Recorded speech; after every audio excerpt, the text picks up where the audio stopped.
अभी हम इस वीडियो में ये देखेंगे कि अगर आप वेल इंटीग्रेटेड हैं ये एफ के साथ तो कितना सिंपल है एफ के साथ डिजिटल इनवाइसिंग करना। तो ये हमारा ट्रेडर है जिसकी हमने एफ इंटीग्रेशन की हुई है। एफ इंटीग्रेशन एक लॉन्ग प्रोसेस है जिसमें सारी डिटेल आपको वेबसाइट से मिल जाएगी कि ये सारे स्टेप्स करने होते हैं।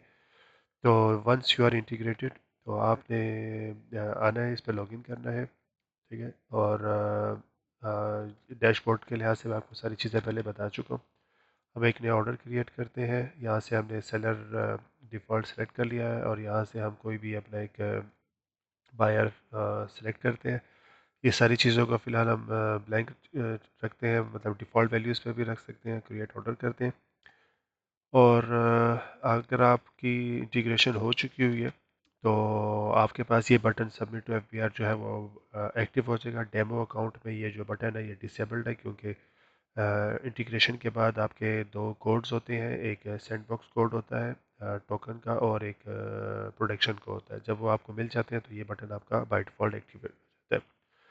तो हर सेलर के लिए जो उनके आइटम्स हैं वो यूनिक हैं और हर सेलर जो पहले से टैक्स रिटर्न करते आ रहे हैं तो उनको पता होगा कि हर आइटम के हर ऑर्डर के अगेंस्ट उनको एक एच कोड और इनवाइस टाइप बतानी होती है। तो वो कौन कौन सी हैं, जैसे इस केस में हमने ये दो आइटम्स ऐसे रखे हुए हैं जो पूरे एफ बी आर एट्रीब्यूट्स के लिहाज से कंप्लीट है। एक ऐसा आइटम जो जिसका एच एस कोड और उसकी सेल टाइप जो है वो एग्जाम्प्ट गुड्स का मतलब है कि वो कोई टैक्स नहीं देंगे इसके ऊपर। और जब भी ऐसा आइटम जिसपे आप 18% से कम टैक्स देते हैं या नहीं देते तो उस सूरत में आपने उसका S R O schedule number और S R O serial number बताना मस्ट होता है। तो हम एक अभी इन दो आइटम्स के ऊपर एक टेस्टिंग करेंगे। और ये एक ऐसा आइटम है जिसका जो एच एस कोड है वो स्टैंडर्ड रेट है, या स्टैंडर्ड रेट का मतलब 18% है। तो हम इन दो आइटम्स के अगेंस्ट अभी टेस्टिंग करेंगे। तो मैं कोई सा भी इधर आइटम ऐड कर सकता हूँ। आपको पता है कि आप इधर से कुछ भी लिख के आप ऐड कर सकते हैं, जैसे लास्ट डेमो में हमने आपको बताया था। अब इसमें सिर्फ एक चीज़ जो है वो ये है कि ये वो सारे आइटम्स हैं जो हमने ऐड किए हुए हैं मगर सबमिट नहीं किए हुए। जो आइटम्स हम सबमिट कर चुके होते हैं या जो बिल्कुल एफ के लिहाज से कंप्लीट आइटम्स होते हैं ताकि आपको उसका उसका एच कोड ना बताना पड़े, तो ये एक प्लस का बटन हमने बनाया हुआ है। आप इस प्लस के बटन पर क्लिक करते हैं, वही आइटम्स आ गए। और लेट्स से कि हम एक ये वाला कोई भी एक आइटम ले लेते हैं, इसको क्लिक करते हैं, ये आइटम आ गया। ये इसका क्वांटिटी 1 रखी है, इसकी प्राइस हमने 118 रखी हुई है। और इसका जो वो है सेल्स टैक्स है वो ज़ीरो रेटेड है, तो इसका मतलब है कि हम इस पर कोई टैक्स नहीं डालेंगे। और जब इसको हम प्लस का बटन ऐड करेंगे तो ये आइटम ऐड हो जाएगा। ये अभी हमारी एक ऐसी इनवाइस है जिसमें फ़िलहाल एक ही आइटम है। दो क्या हमारे कुछ कस्टमर्स हैं जिन्होंने 100 आइटम्स पे भी डी आई सबमिट की हुई है और कुछ है जो 20-30 ऑन एवरेज उनके आइटम्स होते हैं। तो आपका अपना स्केल है, आप जिस नंबर से चले इस पर आप टेस्टिंग के तौर पे फ़िलहाल एक आइटम के साथ करते हैं। इसको हम प्रिंट करते हैं तो हमें पता चल गया ये प्लास्टिक मग है, नंबर ऑफ़ यूनिट्स 1 है। तो बट हम एफ बी आर सबमिशन की तरफ जाते हैं। मिसाल के तौर पे ये अगर इनवाइस हमें लगता है कि फुल रेडी टू सबमिट है तो हम इधर लिखेंगे submit to F B R. अभी जो submit to F B R आप करते हैं तो आपके पास दो ऑप्शन है, सैंडबॉक्स टेस्टिंग और प्रोडक्शन। सैंडबॉक्स टेस्टिंग इसलिए होती है कि आप चेक करें कि आपकी सारी चीज़ें, आपका एच एस कोड जो है वो बिल्कुल ठीक है।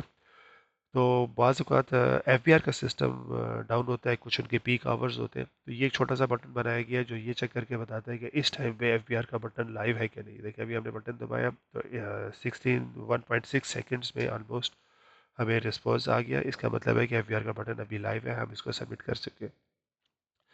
किसी भी सबमिट करने के लिए आपको उसका सिनेरियो बताना होता है। ये वो सिनेरियोज़ हैं जो आपकी जो फर्म है उसके टाइप के हिसाब से आपके आते हैं, पर ये 1 और 2 ऑलमोस्ट सब में आता है, जिसमें आप रजिस्टर्ड यूज़र्स को 18% पे देते हैं। आप ये जो सेकंड 2 है, अनरजिस्टर्ड यूज़र्स को 18% पे देते हैं। ये रिड्यूस है, ये एग्जेम्प्ट है।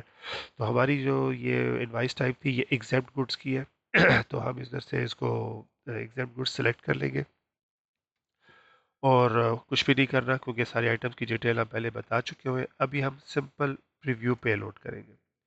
प्रीव्यू पे लोड क्या होता है कि आप वो बंदे जो थोड़े से टेक्निकल है उनको पता है कि एफ में ये चीज़ जाती है कि आपकी क्या इन्फॉर्मेशन है जाती है।